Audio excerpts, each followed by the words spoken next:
fences won't hold us back, raising awareness through every track. All-Star PD Sportscast on the rise, shouting loud, reaching the skies. Can't stop, won't stop, our game is strong, fighting Parkinson's all day long. Welcome everyone to another episode of All-Star PD Sportscast with our amazing hosts, co-host here. I always do that there, Tim and Tim Locker. Please also support him at MYPDPARTY, and I'm Sharon's son George, Dr. George Ackerman, where we discuss the world of sports and slowing the progression of Parkinson's disease. One of my favorite things of the show is not just that I get time with Tim, that's one of them, but number two is that there's so many sports in the world.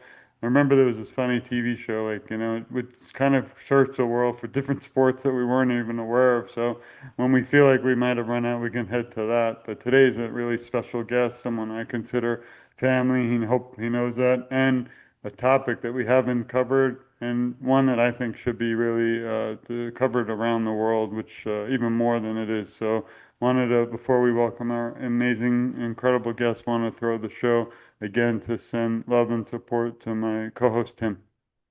Hello, guys. What is shaking? I'm very excited for today's show. You know me, I'm always big on advocating, getting the word out, and I definitely think that people who have a little bit of a larger spotlight than you and I can help do that. And I love telling tales of such inspiring stories, and I think we have a great one today, George. Yeah, I mean, I always love tackling these topics with you because we've been through a lot so far. I can't believe how a year flew by. We've already have over, I think, 15 almost shows. So I always joke, and when we're 10 years from now, imagine how many incredible guests we've had, but I do hope we find a cure before that. So without further ado, I want to welcome Todd to our show. Again, he's been on my show, but we've done a lot together, and today is something important because we can actually talk and concentrate on sports. So welcome, Todd, to the show. I was wondering if you could tell a little bit about your background and also, this sport that I think I tried just the regular stationary and I can't compete. So this is really, I think, I don't know why it seems rare. Maybe I'm wrong, but I think it's one that so everyone out there really could probably try. So. All right. Well, thanks for having me on. Yeah, I'm Todd. Let's see. I live in Portland, Oregon. Yeah, I'm a rower. I started rowing. My rowing started back in college, like way back when. I was a freshman at University of Buffalo, and I saw a flyer outside my dorm. I didn't row in high school. I was a walk-on, as they say. So anyways, I saw a flyer outside my dorm for an informational meeting. I went to the meeting, and I was pretty much like, I was intrigued right from the get-go. Sorry if I'm repeating some of these stories, but there was a bunch of people at this meeting, and the coaches were talking about the team and showing videos. And two things struck me at the meeting. First of all, was one of the coaches, Tom Mazzone, who I still, respect and sort of appreciate all his efforts. So he was sort of saying, most of you guys won't make the team. Most of you aren't tough enough. Most of you aren't fit enough. Most of you can't handle this. Basically, I was like, okay, challenge accepted. All right, this is intriguing. And then they showed a video of some sort of international or collegiate eight-person race. And there's like the coxswains are yelling, the guys are like grunting and groaning, like straining under the oars. Looks like real exciting and fun. And then they cross the finish line, and everybody's like slumped over their oars. So I remember thinking to myself, like, okay, I can do this. I remember thinking like, oh, that looks fun. Like hurting yourself looks fun. I don't know, for some reason that looked fun to me. And I also remember thinking a little more like if a component of the sport is just about enduring pain or pushing yourself physically hard, I can do that. And the sense I got pretty quickly with the sport of rowing is that it does require a high level of like technical skill, I guess you would say, as far as manipulating the oars and rowing well. But it's a sport that rewards hard work. It rewards less like raw talent and more just being able to put in miles, endure discomfort, endure being outside in the rain in bad conditions for a long time, spending a lot of time on the rowing machine, as you are talking about, George, So I got the sense it didn't necessarily require, you didn't have to be a natural right from the get-go. If you could handle pain and if you could push yourself hard and you could endure, and you could put in a lot of training, it seemed like a sport that you could excel at. So, which is great as like a college freshman looking to sort of, create an identity for myself. So. Yeah, I got to ask this because I have a tough question on the show. I could be wrong, but two-parter. I heard that you're a coffee connoisseur, so I want to know what the best coffee around is. And second, when I'm in college and I'm seeing a bunch of flyers, I'm looking for keg parties, how to cheat on. What in the world makes you think you could just become a rower? I mean, obviously you told us about the wanting to push it to the limits, which is I'm sure has served you well in Parkinson's for sure. Yeah. But did you have any kind of background in the family, or like had you seen it before and thought it was interesting, or was it really just everything you just said? Like that's when Yeah. Well, I think there are a couple of things that maybe are relevant for the story. So my roommate Mike and I, we went into high school together. So we were roommates, our freshman year. So we were both doing all kinds of stuff, like sort of find our niche. We were going to like fraternity rush events and, getting free food and hanging out with dudes. And so I remember we were both kind of like looking for fun stuff to do. And I remember we both saw the flyer. So he and I both went to the meeting. We both came away from the meeting with completely different perspectives. He was like, no way, man, I'm not getting up early and, hurting myself on the rowing machine. And I was like, oh, I'm doing this for sure. So yeah, so it was, yeah, we were, I mean, I think we were sort of trying to find our niche, and for whatever reason, this one this one seemed like a way I could like create, I keep saying like create an identity. So yeah, I felt like I could, like I said, I thought it could give me friends and it could be a way that I could be good at something. So I got that sense like right from the get-go. Yeah, and I was willing to accept the fact that it was going to require getting up early and, puking in a garbage can or whatever it needed to be done. So is that what a coffee connoisseur needed? oh yeah, the coffee connoisseur. So I'm drinking some coffee right now. So I think I've got like, this is like a Colombian natural process. I made a pour over. So I don't necessarily drink a ton of coffee, but the 1 12-ounce cup that I have every day, I want it to actually taste pretty good. So When you have your own company, we'll help promote it. You need one. And then oh yeah. So, as Tim started out, the jump to just get into the rowing is amazing. But what's even more incredible is to jump from college and just enjoyment of it to the Paralympics. So yeah. that's something where I wish, well, actually, Tim's really talented at. Maybe we need to throw in like an Olympic theme right now in the show when we go back and, edit it. But, what's in your, mind to even think or consider that? Because once again, like Tim said, I was president of fraternity. I didn't drink and stuff. I was the one who protected everyone. But seeing a flyer on rowing is one thing to join in college, but then to go to that almost the top level of the world is just another. And then also battling Parkinson's at the same time. Those are two challenges that makes you not just unique, but to me a hero to many. Yeah, I think one of the things that is relevant maybe to the big picture is that I was hooked pretty early on the sport. I really just like it's a fun team. Going back, one thing I was to say, like in high school, I was a pretty average athlete. I was always like a lot of times if we would give out like superlatives, the little coaches awards, I was like best athlete or hardest worker. I was never that skilled when it came to playing like tennis or baseball or soccer, but I was always fit. I remember in soccer practice, I was always like the fastest, and whenever we would run for distance, I was always like the best distance runner. So I think I had a natural like bias towards endurance sports, but I was never like particularly skilled. I was like a pretty good tennis player. I was like pretty good. I was like above average, but not much above average in like every sport I played in high school. So with this little bit of endurance bias. So I think that kind of gave me that was sort of fit well with rowing. So, all right, let's fast forward a little bit. So yeah, I continued to row after college at a moderately high level, at sort of the club national, sub-national level. And then in 2001, my then girlfriend, now wife, and I moved out to Portland, Oregon, where I currently live. And at that point, I just became sort of an adult. I had a full-time job working in the lab. And I was just a competitive masters rower at that point, and I was just kind of enjoying that. But the next transition, I guess, fast forward about a decade, is I decided I want to try to like actually make a living as a rowing coach. So I started coaching. I started at the bottom of the hierarchy. I started coaching junior, like high school athletes and masters athletes, just part-time. And then eventually, after a couple of years of that, I started coaching collegiately, worked my way a little bit up through the hierarchy of that, starting with some D3 teams, some small local D3 teams, and then some smaller Division I teams, and spent a couple of years coaching at University of Wisconsin. Spent 4 years in Madison, and then we moved back to Portland in 2017. I guess this brings us to the Parkinson component. So I was head coach of a local rowing program.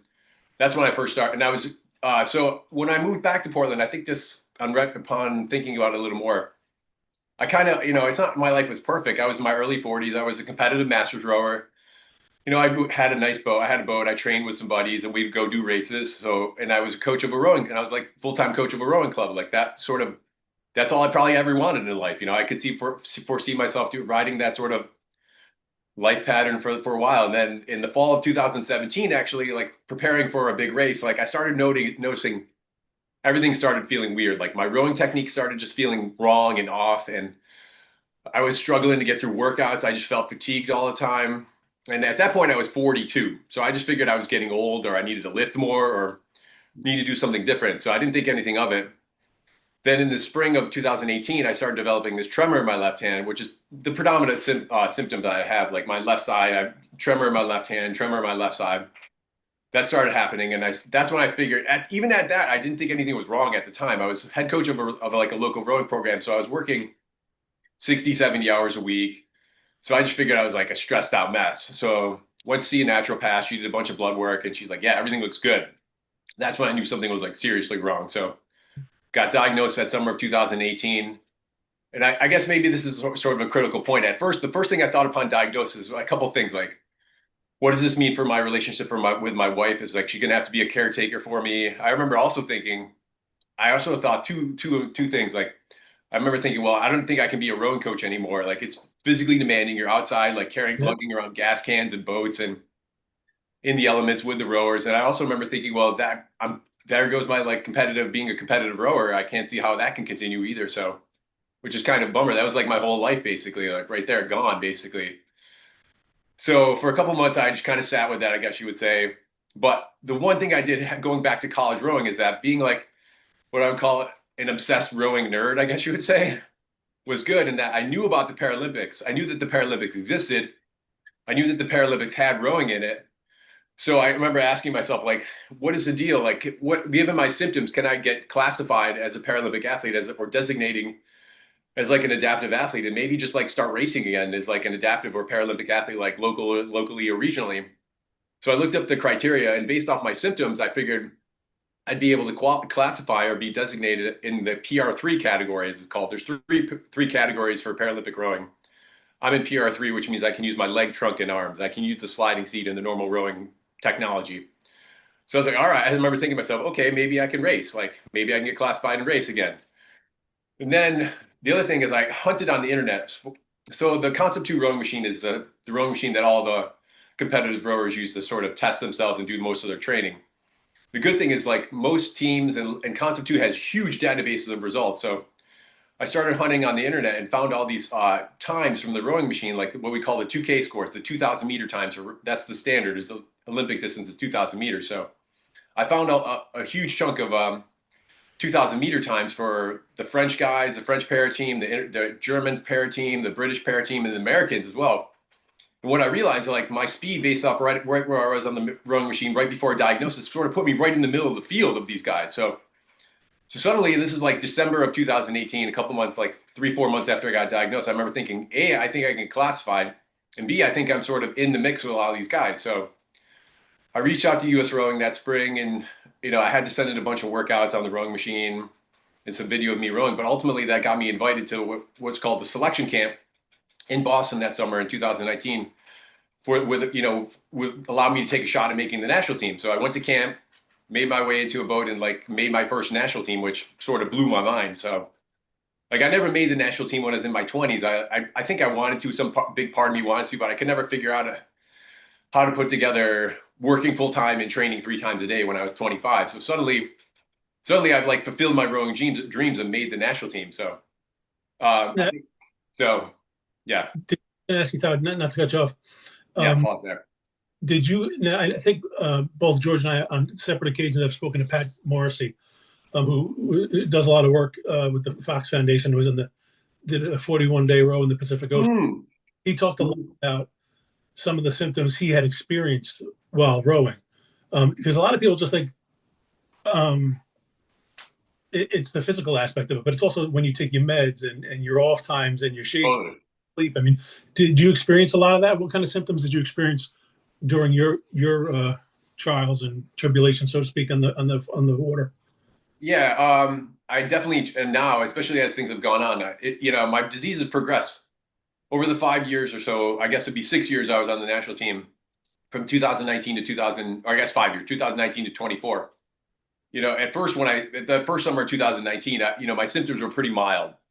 I'd only been about a year into diagnosis, so I wasn't taking carbidopa, levodopa, or anything like that yet. So I didn't have to do too much to really manage my symptoms. The only thing annoying at that point is because my left arm is kind of funky, it really messes with my technique. So I have to be really thoughtful about the way I row and create new drills for myself to try to like reteach myself how to row. As things went along, like last summer, for example, last year, yeah, I do try to time to make sure I'm in and on phase. I'll try to time my medication like the carbonate, the Cinemat, make sure I'm in and on phase. Sometimes if it's a big race and I'm not sure, I'll take a huge dose. Yeah.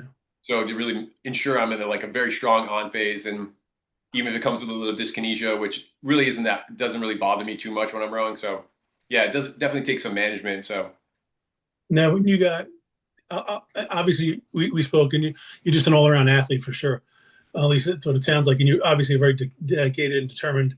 So a lot of that stuff didn't scare you. But when you first got diagnosed, did you have any issues there as far as battling any kind of depression or coming to terms with it? And who were your idols? Like who inspired you growing up pre-diagnosis? Mhm. And did you look towards anybody post-diagnosis in the Parkinson's world where you were like, hey, if they could do that, I could do this? You know, like how did that work for you? Okay, let's see. What's the first part of that question you were talking about? I don't. How any kind of battles as far as getting your head on right after you're diagnosed? Oh yeah, okay. Like, I think being given where I was in life was both a good and a bad thing as far as coming to terms with things. Like at first, for the first couple of months, yeah, I would say for the first 2 months, I don't know, maybe this is a quick turnaround. My story is unusual, but for the first 2 months when I sort of trying to figure out like, well, what does this mean for my life? Like, where is this going to go? So, and for a while, I just kind of sort of settled back into real life a little bit, and was just kind of working. But then, as I said, like the idea of the Paralympics popped in my head, and suddenly it gave me this huge. And then as each piece sort of started coming into play, like the interesting thing I think about my journey was like each one step led sort of progressively to the next. Like I saw that I could potentially get classified. So then I decided, okay, maybe I need to reach out to Ellen, who's the high performance director for Paralympic rowing. Then she was like, okay, do some workouts. So I was like, okay, I got to get back. I got to get down doing some serious work so I can send in some good scores. Then it was like, okay, I get good scores, then set up getting classified. And it was like, all right, so I got invited to camp. Then the next step was like, try to get a seat in a boat. Then after that, after the World Championships, that first year we finished in 6th. We finished in last. We finished 6 out of 6. So I came back after that first World Championships, like really determined to do better. I was like, I'm going to do this. I want to come back and try to get a spot in Tokyo, but I don't want to just, get my butt kicked at either the Paralympics or World Championships. So I was like, I'm coming back faster. So then it was like, then my thought process became, got to make progress to get into the boat for Tokyo. Luckily, I mean, I say luckily, this is weird, but COVID helped in that it gave me a whole nother year to train. Yeah. So yeah, and that everything kind of just led to one step to another. Then it was like I got invited to the selection camp for Tokyo. I didn't actually make the boat. I went to Tokyo as the alternate. So after Tokyo, it was like, that's it. I want to get into a boat. I'm going to do what it takes to get into a boat that has a real shot at to get a medal at World. So it was like, okay, so I guess I kind of viewed it like climbing a mountain almost, It was like, get to this first step, get invited to selection camp, get into a boat. All right, get invited to Paralympic selection camp, get into a boat, get invited to Worlds camp, win a medal at Worlds, like go to the Paralympics. Like one step kind of led to the next, luckily. You had those goals kind of set in front of you, which is yeah. good. Right. So I guess the nice thing about that, it allowed me to a little bit live in sort of, I guess you say, like denial about really fully coming to terms with Parkinson's, like having that. So I think it was both a good and a bad thing. It certainly gave me purpose and, gave a lot of meaning and structure to my life. But at the same time, maybe it put me in a little bit of phase of denial. Like it's hard to, at times it's hard. It is a little bit of a mind bending situation. I'll go to the gym and say, deadlift 400 pounds or like, this is going to sound weird too, but I have 8 world records on the rowing machine in my sort of Paralympic age category. So I'll go, throw down do a really hard, challenging workout on the rowing machine, go really fast, relatively speaking for me. And then it's like you go see your neurologist and, you're thinking like, how is this possible that I can do one thing but have this other thing going on too? So, yeah. I don't know. Let's see, like sporting idols. I have a lot of sporting idols within my sport that nobody else probably knows about. So one of the guys actually I row with here in Portland is a guy named Christopher Wood. He was a pretty like famous Harvard rower, 3-time Olympian. And he rowed for Harvard in a very famous crew. They called themselves the Rude and Smooth Crew because they were undefeated. The only team in 4 years of collegiate competition from 72 to 76. They only lost to the Russian national team. So there's guys like that. I don't know. Let's see. One guy, I kind of look up to is Kirk Gibson, right? I remember watching that World Series, like hit that and home run. Yeah, absolutely. I remember like where I was. I remember watching that, in the bowling alley and whenever it was. I think it was like a Friday night. Mhm. So, and Kurt Gibson has Parkinson's as well, as you probably know as well. Yeah, we've been lucky to have had him on his son on our show. We're reaching out. He's listening. We'd love to have him too. Wanted to share something as we wrap up today because Nice. every time I see this image, which is kind of your picture out there in the world, and always inspires me and hopefully everyone listening. This is and we'll add these links too, and Tim will share them. But this is the famous This is famous Tim. It's the famous Team USA website that I always kind of admire. Also, everyone can go to US Rowing and you'll see a lot more too on Todd's Yeah. background. That And picture, I want to say one thing. I would say that's probably my career highlight. That's from the 2023 World Championships. I think that summer, like everything came together that year from the fall of 2022. The previous summer I rode with a different partner. We raced to this event at the World Championships. We thought we were going to have thought we had a real shot at the medal in 22, but we finished in 5th out of 6th place. Like we raced in 22, we raced early in the summer. We raced well internationally. We thought we were like doing really well, and the World Championships didn't go as well as we hoped. So I remember coming back, we were supposed to take like a couple weeks, like a month off from training in the fall of 23, or sorry, excuse me, 22. But I immediately I took like 3 days off and I started like training like a crazy maniac because I was on a mission that year to make it happen next year. And so yeah, I PR'd for like my 6 kilometer distance. I almost PR'd for 2,000 meters on the rowing machine. And then I went off to selection camp and I got hooked up with this girl, Gemma, who's amazing. She's like close to the world record on the ergometer. And yeah, we finished in second at the World Championships that year. that's amazing. I mean, I think finishing fifth is amazing. So I'm glad you kept going after that. But Yeah. there's so much information that we will also share just because for time purposes. I also wanted to, before I throw the show back to Tim, I had the honor to work with you and really on a project I always dreamt of. I never thought it would come to real life or to the world, but it was a great moment. I remember on the call together where we were able to bring over 21 riders who many are battling Parkinson's together because I always thought with my mother who battled Parkinson's, unfortunately lost her battle. She couldn't do a lot at the point when it progressed, but she loved to walk, and but then when she couldn't walk, I think we kind of gave up in a sad way. But with this book, I feel like there's so many other things out there that people aren't aware, like rowing and even stationary rowing. There's just so many different sports, different people, and I feel that like you motivate so many, and as you're a hero, I feel if we even reach one person today now knows there's many other sports out there might change their life forever. But if anyone wants to support all the authors, feel free to go to TogetherForSharon.com, click bookstore. You can read about the book, all the authors, and any funds, at least during this show. If you write the word or name Todd, and we'll donate for 100% to Todd because that was the whole point of the book. And I do want to say that Tim's in the book too because we're promoting the show. But you can see here all the great individuals around the world like Jimmy Cho who endorsed the book. Ryan Cotton runs Rock City Boxing. This was something that took a few years, but I know I'll never forget. And I want to thank you again, Todd, for that. But more importantly, if everybody out there can support Todd, might help him continue his, run at the rowing. As we wrap up again, I'm going to send it back to Tim, but to wrap up on my side, what's next in your plans? Because this I know is something like we all know sports. Like we were talking earlier, I'm 48 now as of last week, and I don't want to leave a basketball court. But I always say when I'm 50, I think it's definitely going to be time. But rowing might be, a little different. Obviously, Olympics might be tough. But what are some of the things you're, planning now moving forward? Uh, yeah, I mean, I've retired, I guess, from Paralympic competition. Although, who knows? The LA is home games. Having seen the way it was for French athletes in France, I've still been training a fair amount. I still row pretty much every day just because I love it. And I've been coaching a bunch. I coach a masters group here in town. We're really good. It's like a small high performance group, so that makes it really fun. The next big race, there's a race in Boston every October called Head of the Charles. It's on the Charles River. It runs through Cambridge. It's often called like within the sports called like Rower Christmas. It's like a 3 days of racing. There's like high school events, there's junior events, there's masters events, there's collegiate events, there's international competition.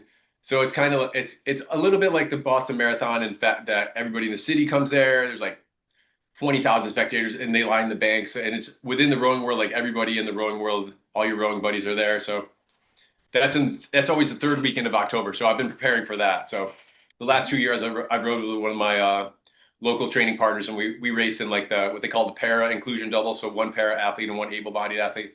And we've won that the last 2 years. So I've been getting ready for that. So, because that's always like, yeah, like I said, part party and part serious race. So I really appreciate it, your time in the past, the present, and the future.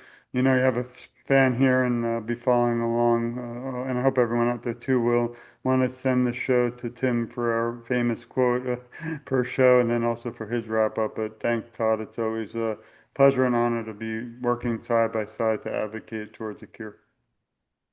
I love anytime we could have heroes on the show. I think it's inspiring. It gives hope. Everybody who watches the show knows I always like to try and find a famous quote from an athlete. I didn't have to look too far. I'm not going to say it's famous yet, but I think it should be. Our guest here, I found an interview. He said, "I never made the Olympic team during my able-bodied days, but now I'm living about rowing my rowing fantasy, but with some sort of baggage with Parkinson's. The reason that I find this so inspiring is we keep telling people you don't have to give up on your dreams. A diagnosis doesn't mean you have to give up on your dreams. You may have to alter it a little bit. You may have to find new dreams, but this man here had every reason, just like the rest of us, to just go quietly into the night and just live his life the way he wanted to and relax. But he didn't do that. He became an inspiring story.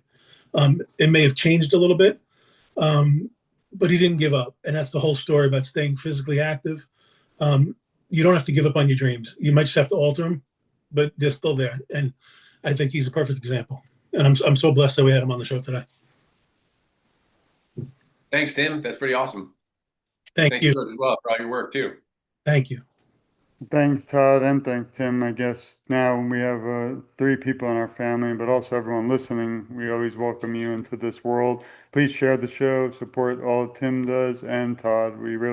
I always say the show, they always say the show must go on, but it can't without everybody out there sharing it, supporting us. Again, feel free to also donate to Team Fox through Tim. He knows I won't accept anything except that no one's alone in this fight. So you can reach out always to Tim at MYPDPARTY on Instagram, but also many social medias like Facebook, TikTok, and also can reach out to Todd. We'll provide his information because you might have a day where you're struggling and then you really need an inspiring story. And to me, when I've had my tougher days, I looked at Todd and realized that there's still a lot of work to be done. We can't give up yet. So I want to thank you both, of course, everyone also for listening. This has been another episode of All Star PD Sportscast with my incredible host this way, Tim, and also at my PD party. We'll actually be live together. We'll do a little thing, I hope, if we have time. I think we're going to be busy in Washington, D.C. at the Capitol. I don't think Washington is ready for that, sir. Yeah, it's on September 9th, 10th. We'll be actually at the Capitol. I just imagine a beautiful photo at the Capitol with Tim, and maybe we'll have to bring the hat, or we'll have to impose them on because we'll get yelled at for not wearing suits. But imagine that. I think we're going to need a trip after that someday to the Rocky Balboa statue because we need a sports one in front of that. Philly. Go see Todd. Down in Philly. Are you talking about the rock? Yeah, exactly. It's right by Boathouse Road. That's where all the rowing happens. Exactly. So that'll be image for all us for sports. But this has been another incredible episode, and if anyone also interested in recommending any heroes like Todd on the show in the future, reach out. We're always here for you. But this has been another episode of All Star PD Sportscast again, and this is a show where we discuss the world of sports and the progression of Parkinson, but mainly to know that you're never alone. There are options out there, and never give up. Again, we love you all. We'll see you soon. Thanks again, Todd. We'll see you also. Thank you.